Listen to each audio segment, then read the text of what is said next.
Hello বন্ধুরা, কেমন আছেন? আশা করি সবাই ভালো আছেন।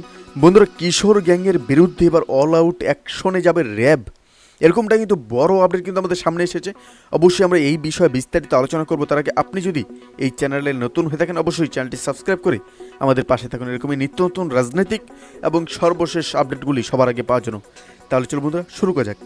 মাদক ও কিশোর গ্যাংয়ের বিরুদ্ধে অল আউট অ্যাকশনে যাওয়ার ঘোষণা দিয়েছেন র্যাবের মহাপরিচালক এম খুরশিদ হোসেন।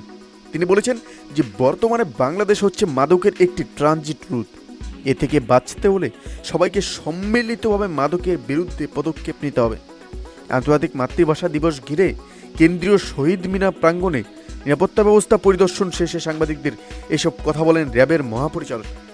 এর আগে র্যাবের আইন ও গণমাধ্যম শাখার পরিচালক কমান্ডার খন্দকার আলমইনের লেখা মাদকদের ৭১৭ বাংলাদেশের বাস্তবতা ও সমাধান সূত্র এবং কিশোরী গ্যাং কিভাবে এলো, কিভাবে রুখব শীর্ষক দুটি বইয়ের মরণ উন্মোচনা করেন এম খুরশিদ হোসেন। র্যাবের মহাপরিচালক বলেন যে আমাদের মূল কাজ হচ্ছে মানুষের নিরাপত্তা নিশ্চিত করা।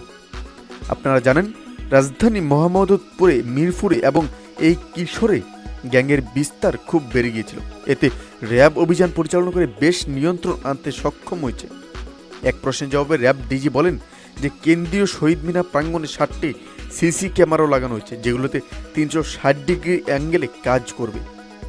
সো বন্ধুরা, এই ছিল আমাদের একটা ছোট্ট আপডেট, যেটি আপনাদের সামনে তুলে ধরলাম। অবশ্যই এই আপডেট সম্পর্কে আপনার কি মতামত? এখন বর্তমানে র্যাব যে এক অল আউট অ্যাকশনের বিরুদ্ধে, কিশোর গ্যাংয়ের বিরুদ্ধে যে প্রকল্প নিতে চলছে, সেই বিষয়ে আপনাদের কি মতামত সেটি আমাদের কমেন্ট করে জানাতে ভুলবেন না। ভালো থাকবেন, সুস্থ থাকবেন, ধন্যবাদ। দেখা হচ্ছে পরবর্তী নতুন একটি ভিডিওতে। আপনি কোথা থেকে দেখছেন অবশ্যই সেটি আমাদের কমেন্ট করে জানাতে ভুলবেন না।